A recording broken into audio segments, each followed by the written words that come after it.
I just wanted to ask you guys quickly.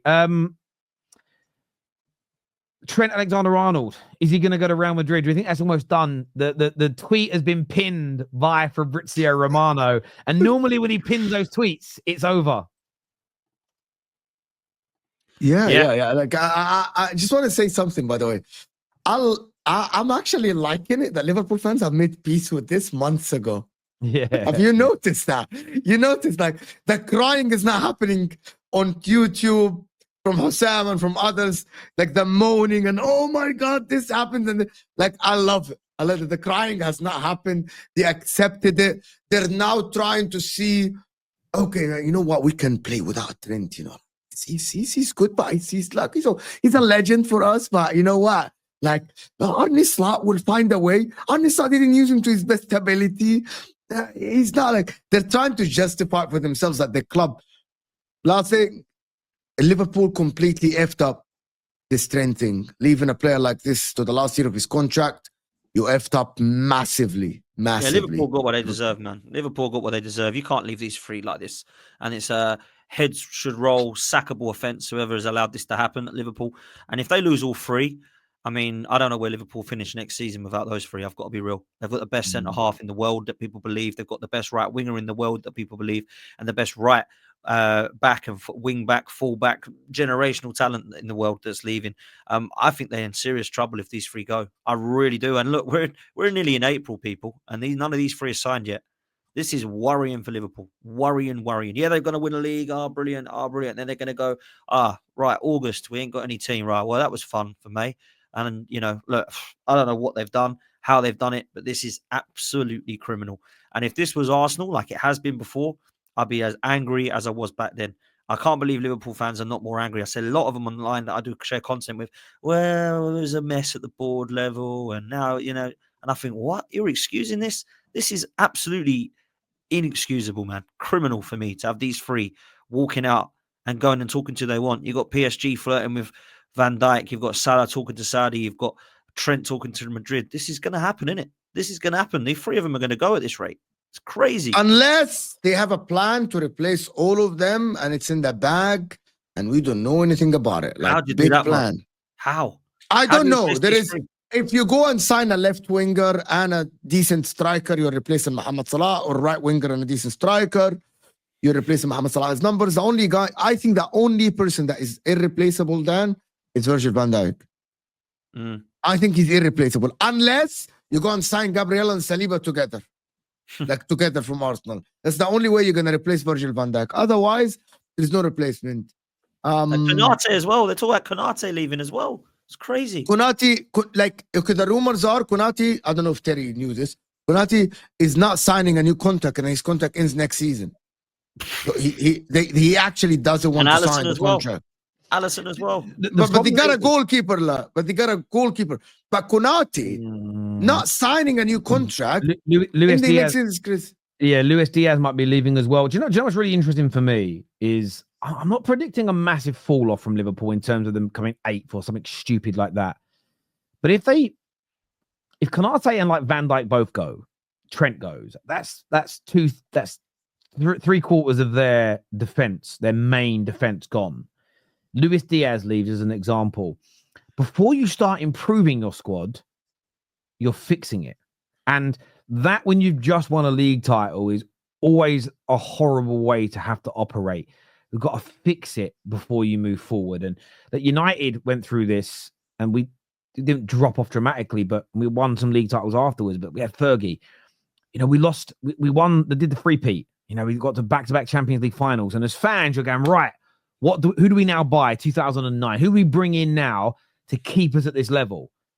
We actually had a terrible window with Obertan, Valencia, and Michael Owen, but we also lost because of injury Owen Hargreaves. We lost Gary Neville because he basically was getting ready to retire and had all these injuries. Ronaldo and Tevez went. So we were on like this massive, like the squad lost a huge plethora of quality before we even signed someone new. And this could happen to Liverpool this summer if they're not careful. You could lose 3 or 4 of your most important members of your squad, and you still need to improve from this point because other teams are going to get better, as an example. So you're not just failing to improve. Like, you might go slightly back. And I think that's the sobering thought for a lot of Liverpool fans. And FSG deserve a lot of praise for a lot of great they've done at Liverpool. But allowing these three players to get to this stage is crazy. Looking at the situation as it is, maybe two of them will sign new deals. But if the ones that don't, they should have been sold 2 years ago for big money and that money reinvested into a team. And that's why I'll also say this to Newcastle fans, like, no, we've got to keep Isak. We've got to keep Isak. Yeah, keep him if he definitely signs a new deal and commits. If he just says, I'm fine as I am, sell him when he gets to 2 to 3 years remaining, because you don't want to risk, again, every club in the modern day era needs income from player sales to keep buying because of PSR. So there comes a point where you've got to be strategic sometimes. And that's the biggest mistake that FSG have made here. They've allowed probably, if you go back 2 years ago, what would you have got for the sale of all three of those players? What, 250 million pounds? At least. At least 250. That's 250 million that that amount of money, that means you could go and get yourself, you could go and sign Kirkes for the left that they need anyway, who's a really good right back. You could go and get yourself a Kimi. You could go and get yourself, you could probably tempt Arsenal with the lead, but you could go and buy a top centre back, and you could go and get yourself Alexander-Isak. Like collectively 2 years ago, you could have gone and got that quality of player, and you'd be well. But yeah, it's going to be such a Liverpool summer. I'm so excited about what it looks like for good and bad reasons. I think it's going to be a very, very intriguing summer. I mean, look, if they keep Mo Salah and they keep Van Dijk, they'll be up there as one of the favourites to win the league again next year. There's no doubt. But losing those players will be massive. Money isn't an issue. But it's always an issue for everyone, mate. Like if you lose those three assets for nothing, when you could have sold them, and look, you could argue you've gone on to win a league title this year. So, yep, great. But at the same time, it's replacing their quality. And I don't think Liverpool fans are understanding here. Getting three players into that quality is going to cost you anywhere between 150 to 300 million pound. It really 100%. It really, really is going to cost a lot of money to fix those holes. If they spend it, but yeah, will they spend it? We don't know. A lot of people don't think so. This is an interesting question. It says Haaland, Messi, Ronaldo, and Modric. Sorry, panel. Which EPL team would these four players excel at as the head coach? That's a deep question from Monday morning. I reckon Modric will be the best manager out of those. If we talk about Modric, I can't see Messi or Ronaldo being coaches at all. And Haaland is too young for me.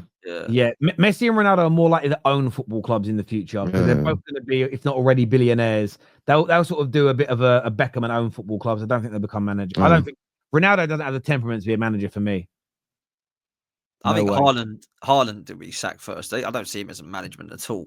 Let's be real. But Modric, I think, would be potentially the one that I would go with. That's probably the best way to answer that. I don't know about what team they do well at or who they win the Champions League. I don't know about that. But I think Modric would be most successful out of those four, if any of those four went into management. It would be beautiful, though, wouldn't it, to have the two greatest footballers of all time, Ronaldo and Messi. Wouldn't it be amazing if they both could become world-class managers as well and just maintain their legacy, if that makes sense? As managers, that would be hilarious. Think about how many of the greats, the absolute creme de la creme great footballers became top managers. You've got obviously Johan Cruyff. Johan Cruyff stands out. Zidane is top of the top. Zidane goes in there. Pep, to be honest. Pep was never a top footballer. Don't believe Hamza. Pep was a good footballer. Pep was a good footballer. He was a good footballer. I wouldn't put him into you're talking about the greatest of all time, are you? Okay, like GOAT conversation. I'm just looking at it now. Zidane's the only one. Pirlo has failed. Franz Beckenbauer won a World Cup as a player and as a manager. So there's a list here. There's a list here on a website. So they're at number 32. They have Graham Souness, which is fair. He did okay as a man. He was a good player. Number 31, the late great Vialli. They've got on that list. It's not a top this is player nor a top coach. This list is brilliant. Hang on, because number 30 is Poch. Right? Number 29, Alf Ramsey. I don't know much about him as a player, to be fair, but a brilliant manager. Yeah. Who else we got on this list? As I keep scrolling, right? Names that are going to stand out. Number 25. Number 25, they've got Alonso. Number 25, they've got Alonso. Right? Number 24. Hang on now. Number 24 on the list is Mikel Arteta. Oh, Mikel Arteta. This list is crazy. Not even a great manager yet. I would never go good player. Number 24, number 21, Roberto Mancini. Number 20, you got Luis Enrique.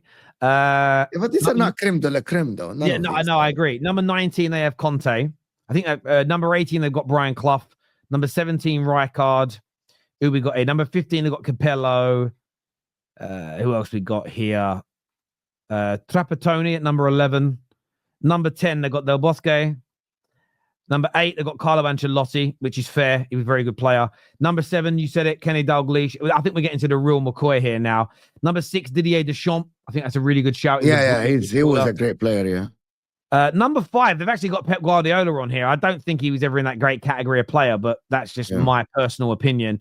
Number 4, Diego Simeone on the list. He was a very good. Yeah, that's a good shout. He's a good shout. He was a very good football player.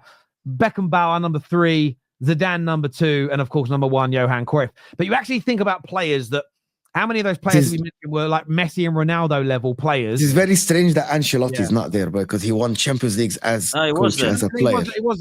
I didn't say he comes in at number 8. I'd have him much higher than number 8. I'd have him above Pep Guardiola in terms of quality of player and manager combined. I would personally, but Messi and Ronaldo, I don't think they'll become managers somehow. But great super chat, Pav. Thank you very, very much for that. I appreciate it.